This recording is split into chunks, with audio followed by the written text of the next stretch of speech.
Hi, I'm Dave, owner of Future Past Vintage Collectibles, here with my daughter Rachel. Hello. In our adjunct space. Welcome to our area. We'll be back with comics behind us sometime soon. Someday.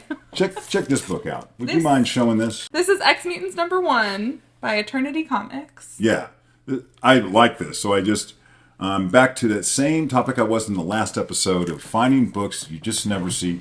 You could probably find them in a dollar box, probably get them very cheap, one at a time. I happened to get a whole lot of them once. Long boxes of them. So many. In another collection with much bigger things, and it's like I didn't not want them, but I also really like them. So I'm familiar with this title, and I have a lot of these.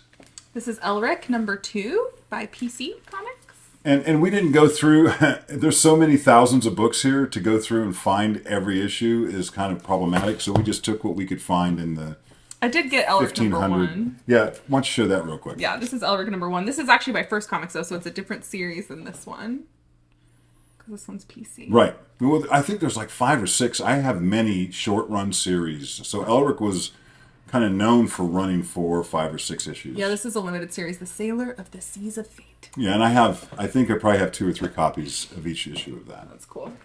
But they don't seem like hot and popular, but I do like having nice copies of them. The covers are cool. Like, I really like this cover. I could go ahead and show this real quick. Yeah, this one's #4. Elric, this is the PC version. Yeah, so they went over to Pacific Comics. I have so much stuff like this in my Backstock. Our Backstock's crazy. I mean, it's really starting to kind of hit me that I just buy whole sets of things and put them away. Sometimes I just pick them up in the collection, and it's not that I wanted them, but I always like having a whole set of something. This is ElfQuest Siege of Blue Mountain #3. I really like this cover. This is one of the runs they had. This is not the original one. Originally, they were in a magazine. And ElfQuest is pretty popular. This art's quite different. There's a whole ElfQuest scene out there. Yeah, and here's another from Apple Comics. This is the same series. This is #4. With the elf himself. I actually don't know what his name is. The elf himself? The guy. On a shelf? The main ElfQuest guy. Yeah. I read #1. I quite liked it. I like the art. I really liked this book. This is Fantasy #1. I really like the cover. Yeah, it's fun. And the reason I'm showing these, they're very nice. These are really high grade. Glad to have them, and I'll do more research, and I'll probably get back with you guys on things like if they had low distribution or whatever. This is an interesting, I had a bunch of these in this particular collection. This is The Hobbit, J.R.R. Tolkien, but it's a comic version of it, or trade paperback of it. Trade paperback, and it's pretty early. If I remember looking inside that, it was like 1978 or 1980. So that's pretty early for The Hobbit. Nice to pick those up. There's always people that are fans of that, no matter what it is. It's book 1. And if you didn't know the truth, now you do. Shia and Illuminatus. Yep, there they are. I had to pull this book out. This says for mature audiences. Did you go through it? I have not looked at it. So this is underground from the mid-'80s. It was based on the award-winning trilogy. Interesting. I still haven't gone through all these, but they got my attention. Real quick, we buy comic books, just so you know. If you're thinking about selling, please contact us. Look at our description. You'll find our email. We tend to pay the most, and we're super nice. We're so nice. So I'm seeing how far back these go. Can you show the next book? Yeah, it's Knights of the Dinner Table #26. So Rachel and I had the experience in my local comic store to talk to a guy who's been there 20 years. His name's Paul, and he told us all about, because I asked him, I said, have you ever read that? And he's yes, and he explained it to us. And it's really for people who play Dungeons and Dragons. So if you're into role-playing games, we did pick up a lot of stuff that was connected to Dungeons and Dragons. Here's another copy, just so you can see more than one. This one's #27. Yeah, and even at a late part, I think that this particular, and the guy that I bought these from plays Dungeons and Dragons to this day. Mm-hmm. And I noticed on the later issues, it had a sticker with his address on it, so he was getting it sent to his house like People magazine. Pretty cool. If you're into that kind of stuff. If you're not, it might be the most boring thing. I know the first few issues are kind of hard to get. I just want to say Dungeons and Dragons is fun. Yeah, I know. And it's a fun game. And your sister and her husband play, and yeah, there's lots of people Baldur's Gate.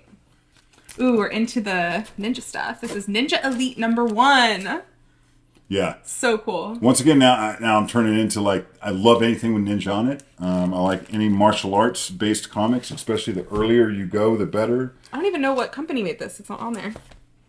That's another thing I like about these. Like, you have no idea. There's definitely some mystique around them. Yeah, it's like, who made this? Can you still find these? I mean, I bet you now that they're in my consciousness, as I look through boxes and stuff, I'll start seeing them. Yeah. Right?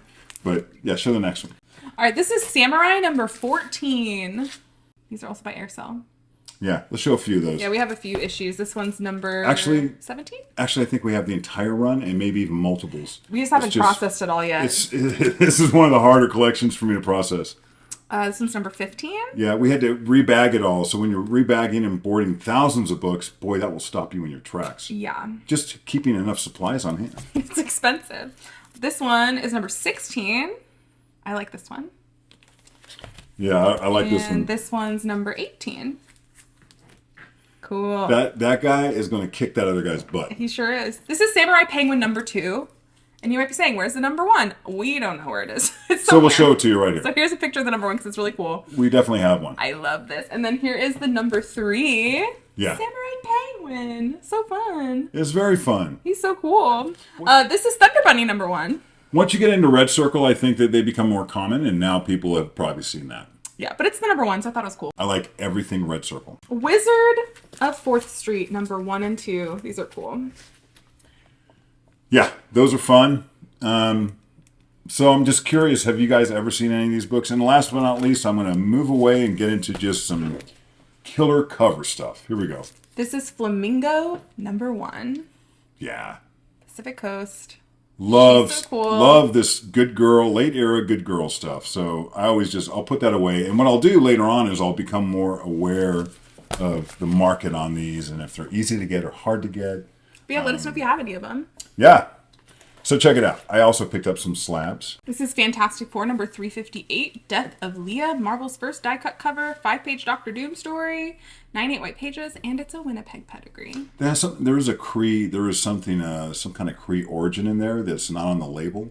Oh. There's also a Cree tie to that.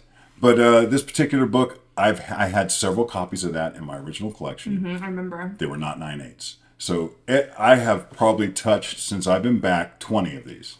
We've had a lot. Not a 9/8. Not one. So there's only 133 9/8 in the census, which is pretty low for a book this smart. And it's because it's so thick. It's a cardboard cut. It cannot be pressed. So literally, if you read this book twice, it's not a 9/8. Yeah, because of just that cardboard. Yeah, it'll start getting creased. The reason I picked it up as a pedigree is it is one of 2 pedigrees out of 133 copies. So this late, there's very few pedigrees.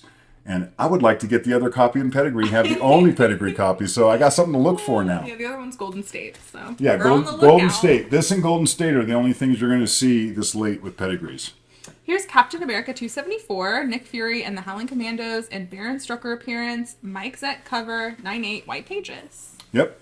My man Mike Zeck, it's not one of my favorite covers. This is a good example. I don't think it's as strong as some of his other Captain America covers. Yeah, it doesn't look like a Mike Zeck cover, if that makes sense. No, it doesn't have the smoothness that he typically has.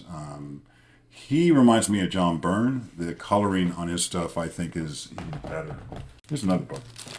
Yeah, this is Captain America 277, Baron Zemo II, Furman, and Armin Zola appearance, Falcon backup story, Mike Zeck, 9/6 white pages. This is a better Mike Zeck cover. Yeah. So you see what I'm saying about the smoothness he has? Mm-hmm. It's more developed. It's more realistic. Yeah, this is when I really liked. What's the difference in years between these 2 books? This one's 1983, and the other one's 1982.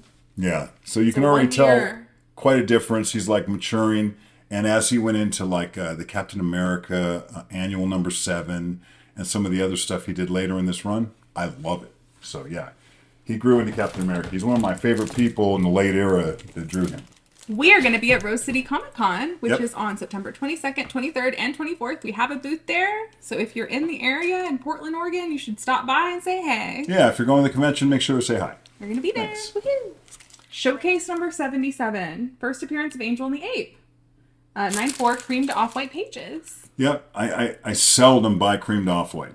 I wanted to see if this was improvable, because I think I could improve the page quality possibly.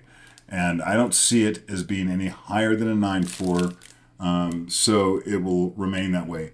I have cracked a book before for page quality. It's not worth it to me. Even in cream and off-white, I think it's fine. I like Showcase. I collect Showcase, so it's a nice placeholder, if nothing else, to have a 9.4 of that copy. It's not easy to find 9.4. Yeah. We put up real quick what the census is on that. Sure. In 9.4, 9.6. Mm-hmm. Here it is. Yeah. There could be something. So this is a cool book. I grab this stuff anytime I can. This is Saga of the Swamp Thing #3. It is a Tom Yates cover, 9/8 white pages.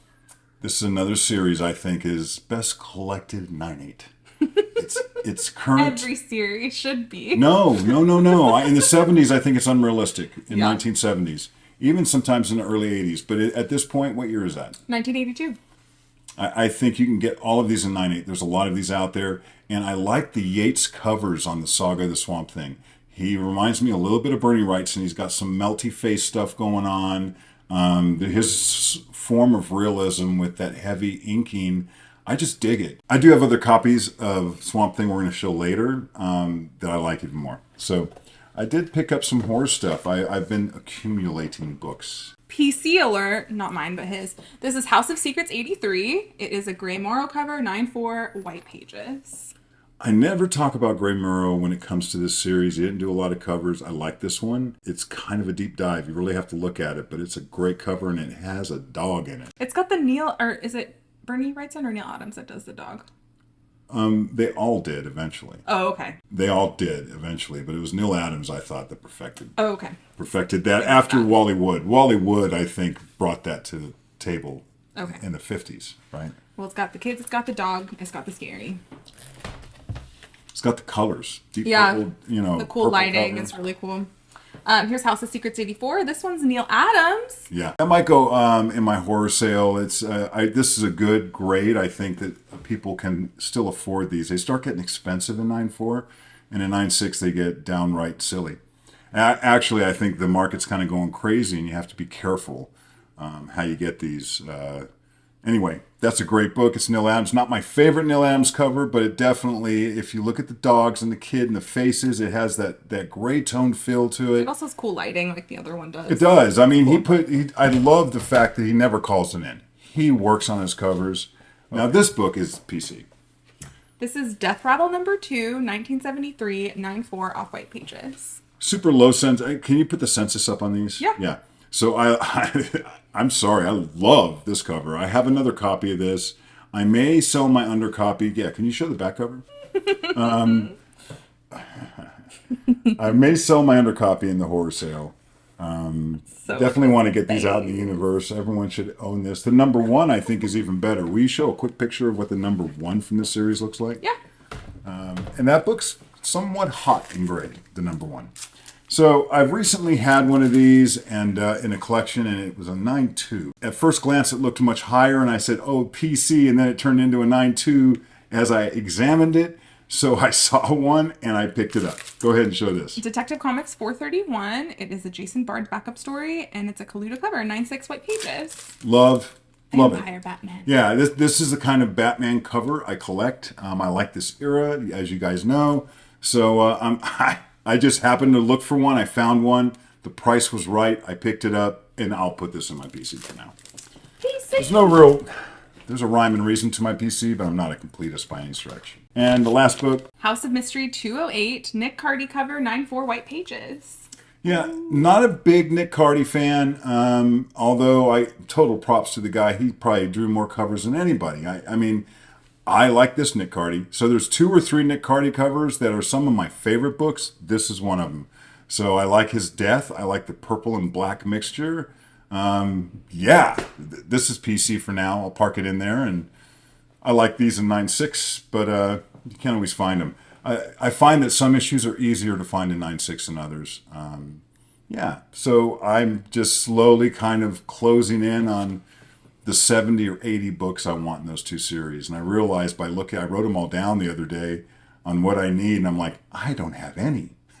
But I do. I was going to say, what? I have like 25 of the books out of 60 or 70 I want. Right? and that number can change how many I want, but I don't want every cover. But the ones I do want, they're not cheap. So, Big surprise. you want to tell the people something before we go? Yeah, don't forget to follow us over on Instagram. And we do claim sales over there every week on Monday from Yep. 5 to 7 p.m. Pacific Standard Time. Don't forget to subscribe to our channel as well. We love it. So, till next time, guys, thanks a lot. Bye.